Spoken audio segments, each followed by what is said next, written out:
할렐루야. 오늘도 주 앞에 나와 예배드릴 때 하늘로부터 이래된 모든 생명과 능력이 우리 가운데 가득하길 주의 이름으로 축원합니다. 하나님께서 우리 모두에게 주신 것은 사망이 아니라 생명을 선물로 주셨습니다. 우리 모든 성도들에게 각각 생명의 능력 우리에게 주신 줄로 믿습니다.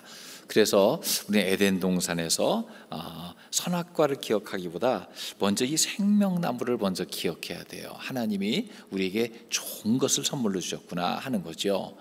이 생명나무는 창세기 초반에 등장하다가 이제 마지막 계시록 후반에서야 본격적으로 등장하는데 참성계의 알파와 오메가가 이 두 가지로 이루어졌다 그렇게 생각이 돼요. 그럼에도 생명나무의 정신과 흐름은 성경 전체에 흐르고 있죠. 역사 속에 나타나고 무엇보다도 생명나무와 같은 예수 그리스도께서 나타나신 것을 우리는 발견하게 됩니다. 그러면서 우리를 살펴보는 거죠. 나는 생명을 얻을 생명나무의 열매를 따먹는 길을 선택하고 있느냐, 아니면 유혹과 파괴의 분리로 점철된 선악을 알게 하는 나무의 길을 따라가고 있느냐, 그것을 우리는 점검해 봐야 됩니다. 그러면서 이 창세기와 계시록에 나와 있는 생명나무만 아니라 생명나무 이야기는 다른 성경에는 어떻게 묘사되어 있느냐, 이곳저곳 그림자는 나와 있지만 실제로서 아예 정확하게 명시된 부분은 잠언에 몇 부분이 나와 있습니다. 그래서 잠언에 있는 생명나무를 한번 살펴보면서 나의 삶에는 어떤 실천이 필요한지 살펴보고자 합니다. 먼저 잠언은요, 이 생명나무를 이야기하면서 지혜는 생명나무다, 그러므로 지혜를 얻는 자가 되라, 우리에게 권면하고 있어요. 생명나무 이야기가 명시적으로 잠언의 4군데에서 나옵니다. 다른 데는 간접적으로 표현되어 있다면 아예 이름 그대로 표현되어 있는 부분이 나와요. 가장 큰 지혜를 가졌던 솔로몬 왕이 수많은 사례를 살펴보면서 하나님께서 우리에게 원하시는 바는 이겁니다 라고 이야기해 주고 있는 것 같습니다. 그러면 잠언에 왜 이런 이야기 나왔을까 생각해 보면 잠언에 젖을 목적이 있죠. 잠언은 어떤 목적으로 쓰여졌습니까? 우리에게 그 지혜를 줄 목적으로 쓰여져 있죠. 잠언 1장 5절 6절 보면은요, 같이 읽어봅니다. 지혜 있는 자는 듣고 학식이 더할 것이요 명철한 자는 지략을 얻을 것이라. 잠언과 비유와 지혜 있는 자의 말과 그 오묘한 말을 깨달으리라. 이 말씀을 통해서 지혜 있는 자는 학식이 더할 겁니다. 명철한 자는 지략을 얻을 겁니다. 잠언, 비유, 지혜 있는 자의 말, 그 오묘한 말을 깨달아라. 솔로몬은 우리에게 이 지혜를 깨달을 것을 요구하고 있어요. 하나님의 지혜가 우리에게 주어져 있을 뿐만 아니라 이미 가진 지혜가 더하고 학식은 더 충만해지며 그의 명철은 더할 수 있는 더 큰 지략이 우리 가운데 주어지게 됨을 이야기하고 있어요. 이미 있는 이 지혜의 학식이 더하고 이미 가진 명철의 지략을 얻도록 쓰여진 것이 바로 잠언입니다. 그러면서 잠언은 이 지혜의 근본이 어디 있냐를 여러 번 이야기해 주고 있습니다. 지혜의 근본은 무엇이며 어떻게 지혜를 얻을 수 있다고 얘기했습니까? 잠언 1장 7절 8절도 이어서 봅니다. 같이 읽어봅니다.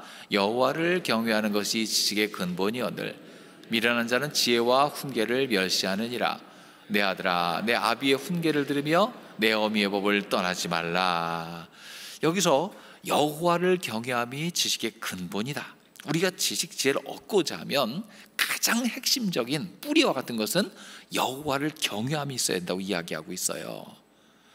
그러면서 이 반대 개념, 지혜를 얻으려면 여호와를 경외해야 되지만 미련한 자는요, 이 지혜와 훈계를 멸시한다는 거예요. 실제 예를 또 들고 있습니다. 아들아, 내 아비의 훈계를 들으며 어미의 법을 떠나지 말라. 이 하나님의 지혜를 얻을 수 있는 이 땅에서의 중요한 통로가 바로 가정인데, 가정에서 부모를 경외하고 순종하는 것이 지혜에 맞닿을 수 있는 길입니다. 그렇게 생각해 볼 수가 있어요. 가정에 있는 부모에게 순종하지 못하면서 어떻게 하나님 아버지를 순종할 수 있겠느냐? 가장 가까이 있는 권위에 순종하지 못하면서 세상 최고의 권위에 순종하는 법을 어떻게 배울 수 있겠느냐? 그러면서 가정에서 부모를 통해서 주어지는 경험과 지혜를 무시하고 멸시하면 하나님이 이제 맞닿을 길이 없어져요. 아비의 훈계와 어미의 법, 그 속에 이미 기본적인 지혜가 담겨 있고요, 그것을 최선을 다하는 사람은요, 하나님께 주신 권위 구조를 이해하게 됩니다. 최고의 지혜의 권위자인 하나님이 계시구나. 그래서 저는 그렇게 생각해요. 개개인에 대한 맞춤형 지혜는 각 가정에 있다, 그렇게 생각합니다. 가정에서 맞춤형 지혜를 구하고 거기서 지혜를 얻는 삶을 생각하고 그 부모님을 생각할 때에 하나님을 알게 되는 그런 효과가 있는 것이다, 그렇게 생각할 수 있습니다.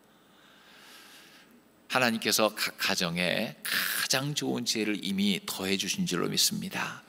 그곳에서 지혜를 캐내던 사람이 하늘 하나님의 지혜도 얻게 되는 길로 연결될 줄로 믿으시기 바랍니다. 자, 이런 지혜를 추구하는 삶에 대한 솔로몬의 평가는요, 아주 단언적이에요. 잠언 3장 18절 말씀이지요. 같이 읽어봅니다. 지혜는 그 얻은 자에게 생명나무라, 지혜를 가진 자는 복되도다. 자, 창세기에서 나타났다가 사라진 것 같았던 생명나무가 어디 나타납니까? 잠언에서 나타나요. 솔로몬이 최고의 지혜를, 판단력을 구하며 하나님 앞에 기도할 때에 하나님께서 최고의 지혜는 이거다 라고 알려주신 것, 솔로몬이 이걸 깨달았습니다. 최고의 지혜는 여호와를 경외하는 거구나. 지혜는 그 얻는 자에게 생명나무가 되는구나. 그것이 바로 에덴에서 감춰졌던 생명나무를 이 땅에서 피어나는 삶이구나. 그것이 복 있는 삶이구나. 그걸 깨달은 거예요. 하나님을 아는 것, 바로 지혜의 근원에 우리가 연결되는 겁니다. 이 땅에 직접 오신 하나님 예수 그리스도를 믿는 것, 여러분, 우리의 생명과 지혜가 연결되는 줄로 믿습니다. 그 지혜는 선천적이보다 좀 후천적인 것 같아요. 하나님을 알게 될 때 우리가 이미 가진 작은 지혜뿐만 아니라 더 큰 지혜에 연결되게 될 줄로 믿습니다. 이 주견자 사모님이라는 분이 계신데, 그분이 자녀 교육을 잘하고 자녀들이 잘 되기로 소문나서 책까지 쓰신 분이에요. 근데 그 자녀들을 보면 그 책 안에서 자녀들을 어떻게 가르쳤는가, 그 내용이 굉장히 자세하지만 간단하게 얘기하면요, 한마디로 하나님 말씀대로 교육했다는 겁니다. 하나님 주신 지혜로 자녀들과 대화를 나눴다는 겁니다. 그러니까 하나님이 자녀의 앞길을 인도하시더라, 그 책의 결론이에요. 맏아들은 목사가 됐고, 둘째 딸은 하버드대 교수가 됐고, 셋째는 굉장히 유명한 상담가가 됐습니다. 이 자녀들이 그래요. 근데 이 자녀들의 반응이 거기도 나오는데, 그 딸, 하버드대 교수가 된 딸이 한 얘기입니다. 내가 세상 학문의 최고 경지까지 이르게 되고 공부를 했는데, 그때 깨달은 것이 뭐냐면, 어머니의 교육 방침이 굉장히 투박하긴 했는데 세상에서 가장 강력한 교육 이론을 그것이 능가하더라. 그 딸이 하버드 교수까지 돼서 한 말이에요. 투박하지만 세상에 가장 강력한 교육 이론을 능가하더라. 그건 뭡니까? 여호와를 경외하는 것이 지혜의 근본이다. 바로 그걸 배운 거예요. 그 지혜에서 생명나무가 있고 그 열매를 딸 수 있다, 그걸 배운 거예요. 여러분, 세상에서 공부하고 유명해지고 많은 것을 거두는 것도 중요하지만 정말로 중요한 것은 무엇입니까? 하나님이 지혜의 근본되고 우리의 생명을 좌우할 수 있는 힘과 능력이 거기 있다는 것을 깨달아야 될 줄로 믿습니다. 지혜의 근원이 연결되어서 이 땅에 하나님의 축복을 퍼달라는 하나님의 사람, 은혜의 통로로 쓰임 받기를 주의 이름으로 축원합니다. 또 이 생명나무에 또 하나의 언급이 있는데요, 그건 뭐냐면 온순한 혀가 생명나무가 됐다, 그렇게 이야기하고 있어요. 나의 삶에서 생명나무, 선악을 알게 하는 나무, 두 나무가 자랄 수 있는 토양 같은 곳이 있습니다. 잠언에는 그것을 우리의 혀라고 얘기하고 있어요. 잠언 15장 4절을 볼까요? 같이 읽어봅니다. 온순한 혀는 곧 생명나무이지만 패역한 혀는 마음을 상하게 하느니라. 이 말씀 보면 그걸 생각할 수 있어요. 우리의 입술, 우리 혀는 하나인데 온순하게 쓰임받으면 생명나무의 열매를 맺지만 패역하게 쓰임 받으면요 선악을 알게 하는 나무 열매 같아서 사람들에게 원망과 불만과 결국은 사망에 이르게 하는 결실을 맺을 수 있다 이야기하고 있는 거예요. 우리 입술에, 우리의 혀에 이 권세가 담겨 있고 어느 곳으로 선택하여 나갈지는 우리의 지혜와 실천에 달려 있다는 거예요. 요즘 말 때문에 구설스러운 사람이 참 많죠. 특별히 영향력이 강한 정치인들은, 또한 연예인들은 말 한마디로 그동안 쌓아왔던 모든 분전을 한꺼번에 까먹는 사람이 많아요. 그 말이 자기를 향한 화살일지 모르고 말했다가 그 때문에 큰 해를 입는 사람이 많이 있습니다. 요새는 영향력 있는 사람만이 아니에요. 우리도 그런 대화에 낄 수 있는 댓글로 참가하고 이런저런 의견을 내고, 그것 때문에 잘못된 판단과 혈기로 나온 말 때문에 댓글 여러 개 썼다가 구속된 사람도 봤어요. 충분히 가능합니다. 하나님 우리에게 덕스러운 말과 치유의 말로 사람을 살려서 생명나무의 열매를 내가 받을 뿐만 아니라 공급하라고 우리를 불러주셨는데, 한순간에 우리가 잘못된 패역한 말로 인해서 사람을 죽이고 상처 입히는데 쓰임받을 수 있다는 거예요. 언어는 내용도 중요합니다만 표현도 참 중요해요. 말 속에 우리 인생관이 들어있고 인격이 묻어나고 그 속에 혼과 정신이 있습니다. 그래서 말에 대해서 어떤 분이 이걸 파지를 했는데, 말이란 말이 어디서 왔냐, 마음이란 말과 알이란 말이 합쳐지게 말이 돼서 말이 됐다는 거예요. 그 뜻이 뭐냐? 말은 마음의 알갱이랍니다. 마음에 담겨진 것이 나오는 것이 알갱이처럼 나오는 것이 말이라는 거예요. 그러면 우리의 입술로 나오는 말 속에 보이지 않는, 혹은 나도 모르던 내 마음이 묻어나게 되는 거예요. 그래서 잠언은요 어떤 주제보다도 말의 지혜에 대해서 경고하고 있고 말의 폐해에 대해서도 경고하고 있습니다. 칭찬도 하고 경고도 해요. 말을 값진 보석에 비유하기도 하죠. 경우에 합당한 말은 아래로 새긴 은쟁반의 금구슬과 같은, 그런 얘기를 하고 있습니다. 선하고 합당한 언어, 정확한 말은 정결하고 기쁨을 주고 설득력 있게 만듭니다. 하지만 경우에 합당하지 않고 분을 일으키고 분열을 일으키는 말은요 노엽게 만들고 싸우게 만들고 좋지 않은 열매를 맺게 만듭니다. 말로 인해서 감동받고 생명을 얻고 다시 살기도 할 수 있는 반면, 말로 인해서 분이 일어나고 생명력이 꺼지고 살려는 것을 꺼트리는 효과도 일어날 수 있다는 거예요. 그래서 지혜자는요 입술에 단언코 조치를 할 줄 압니다. 시편 141편 3절 말씀입니다. 같이 읽어봅니다. 여호와여 내 입에 파수꾼을 세우시고 내 입술의 문을 지키소서. 여러분, 파수꾼은요 어떤 거냐면요 외부에서 오는 공격을 알아차리고 경계하는 것이 파수꾼입니다. 근데 입술에 세운 파수꾼은요 반대예요.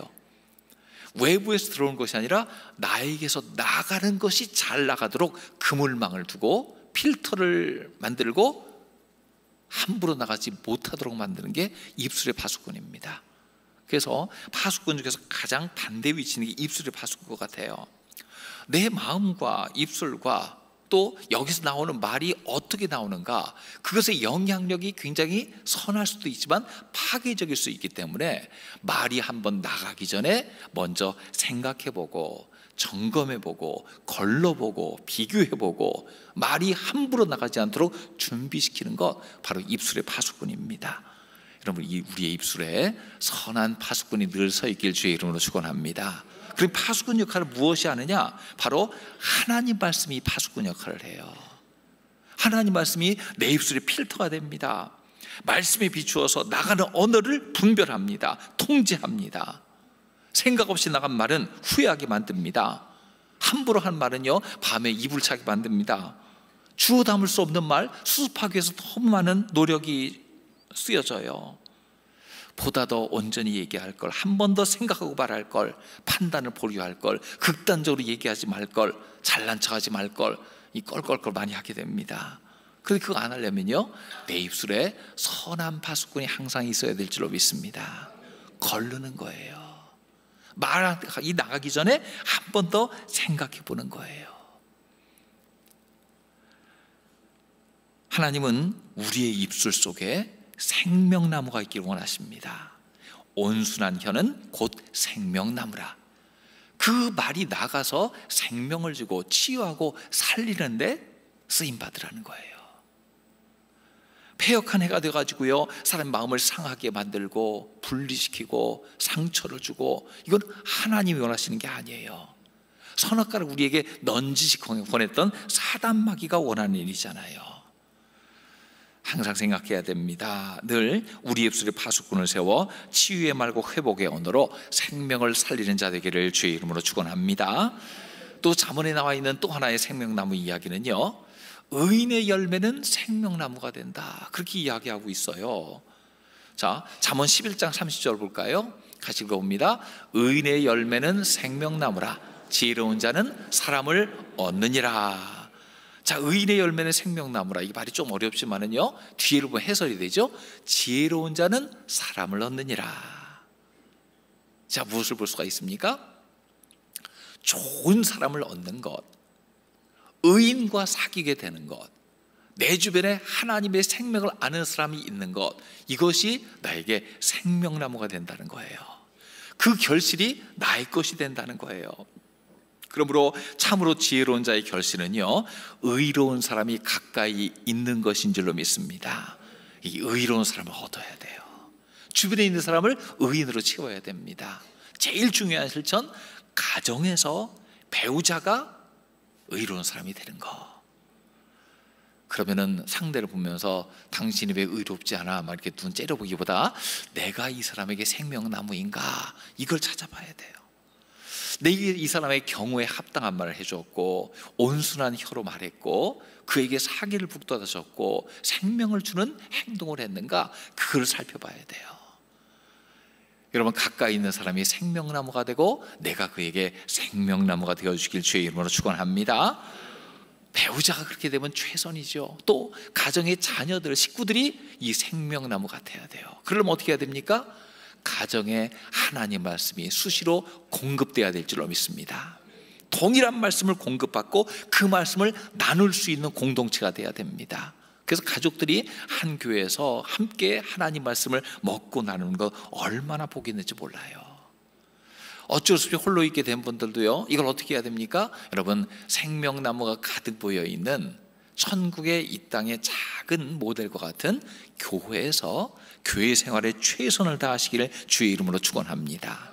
그 교회에서 생명의 말씀을 듣고 그 말씀을 나만 간직할 뿐만 아니라 그 생명나무로 인해서 일어난 결과들을 함께 나눌 때에 그 열매가 공유되는 거예요.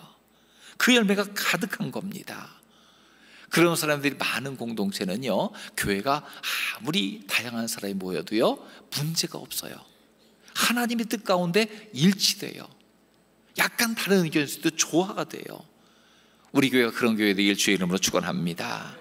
그런 사람이 많이 있으면요, 서로가 빛이 납니다. 잠언 27장 17절 말씀에 보면은요, 같이 읽어보죠. 철이 철을 날카롭게 하는 것 같이 사람이 그의 친구의 얼굴을 빛나게 하느니라. 얼굴을 빛나게 만들어줍니다. 문제가 해결되면 얼굴이 빛이 나요. 마음의 평안이 있으면요, 빛이 나요. 어둠이 사라져요. 만나면 위축되고 기가 빨리고 소모되는 사람이 있습니다. 조금 관계를 좀 이렇게 좀 정리해야 돼요. 그런 사람은요, 같이 있다 보면 선악과 같이 먹으러 가자고 유혹할 사람이에요. 다가올 땐 잘해줍니다. 밥도 잘 사주고 뭐 선물도 주고, 그러다가 뭔 얘기합니까? 좋은 데 있는데 같이 투자하자고 그럽니다. 눈치챌 거예요. 끊어야 되겠구나. 빨리 끊어야 돼요. 그런 사람이 있다가는 정말로 큰 손해를 보고 상처 있고 관계에 대해서 더 이상 관계 맺기 싫어지게 돼요. 하지만 만나면은요, 힘을 주고 기운이 솟고 성장하게 만들고 어려운 일을 같이 감당하면서 성숙해 만드는 그런 사람이 있습니다. 여러분, 그런 사람이 생명나무 같은 사람인 줄로 믿습니다. 의로운 사람, 주님의 마음을 품는 사람, 함께 동역하는 사람. 여러분, 교회 내에서 이런 귀한 분들 많이 만나서 성장해 가길 주의 이름으로 축원합니다. 그래서 같은 왕이라고 해도 사울과 다윗 왕을 비교해 무엇을 볼 수 있습니까? 사울왕은요, 초기에는 참 좋았어요. 하나님 앞에 신실했고요, 겸손했고요. 그래 하나님이 선물로 사람을 주셨는데 어떤 사람을 주셨냐면 다윗을 선물로 주셨어요. 글쎄, 다윗과 같은 사람이 신하가 됐어요. 얼마나 큰 복, 생명나무를 얻은 겁니까? 그런데 갑자기 그가 하나님 앞에 교만해지고 엉뚱해지더니 다윗을 쫓아내고 죽이려 들고, 그 삶이 어떻게 됩니까? 자꾸 그 사람 주변에 있으면 죄를 짓게 되고 광기에 피해를 입게 되고 전쟁에 따라다가 지고 사망이 임하고,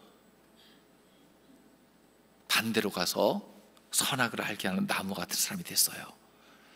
하지만 다윗은 어떻습니까? 다윗 주변에 있는 사람은 별 볼 일 없는 사람이 주로 보였어요. 쫓겨난 사람, 억울한 사람, 피해당한 사람, 빚진 사람, 그런 사람이 모였어요. 그런데 다윗과 함께 있으면 어떻게 됩니까? 그들이 치유됩니다. 성장합니다. 용사가 됩니다. 존귀해집니다. 다윗 주변에 있으면서 그렇게 된 거예요. 여러분, 내 주위에 의인들이 많아지길 주의 이름으로 축원합니다. 그런 영향력이 나타나길 주의 이름으로 축원합니다. 여러분, 우리 교회가 바로 그런 교회가 될 줄로 믿습니다. 사람을 얻고 사람이 되고 생명나무의 결실이 넘치는 삶, 하나님 우리에게 원하시는 삶이에요. 마지막으로 한 구절이 더 있습니다. 그 바로 소원이 성취되는 삶이 우리에게 이루어진다는 거예요. 지혜자의 결국은요, 어떤 열매를 맺습니까? 잠언 13장 2절 말씀입니다.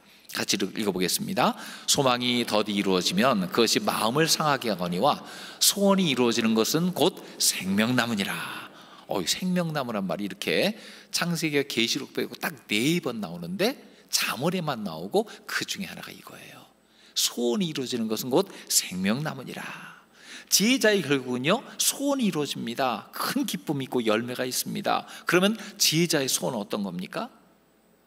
육신의 정욕이나 안목의 정욕이나 이상의 자랑을 이루기 위한 소원일까요? 경쟁에서 이기고 남을 짓밟고 싸워서 획득하고 그로 말미암아 시기 질투를 일으키는 그런 종류의 소원일까요? 아닐 겁니다. 지혜자의 소원은 성격 자체가 다릅니다. 잠언 11장 23절 보겠습니다. 같이 읽어보겠습니다. 의인의 소원은 오직 선하나 악인의 소망은 진노를 이루느니라. 여러분, 선한 소원, 누군가를 살리고 회복시키고 자기도 좋아지는 그런 소원인 줄로 믿습니다.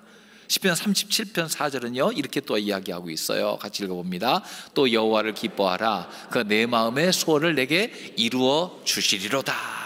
가장 핵심의 여호와를 기뻐하는 것, 즉 하나님의 뜻이 무엇인가, 하나님의 마음에 무엇이 담겨 있는가, 그것을 그물에서 길어내듯이 하나님의 뜻을 파악해서 그것을 따라 살 때요, 내 소원이 이루어지는 것이 아니라 하나님의 소원이 먼저 이루어지고 내 소원은 저절로 이루어지게 될 줄로 믿습니다. 여호와의 소원을 내 소원 삼는 것, 하나님의 마음에 합당한 것을 행하기 힘쓰는 것, 그 열심이 하나님의 은혜의 출구를 열게 된다는 거죠. 내 뜻을 이루고자 안달복달하는 것이 아니라 하나님의 소원이 무엇인가에 초점을 맞추는 겁니다. 그럴 때에 내 생명도 풍성해지고 누군가의 생명을 소생시키고 살리는 결과가 나타나게 될 줄로 믿습니다. 그래서 우리 소원은 이런 것이어야 됩니다.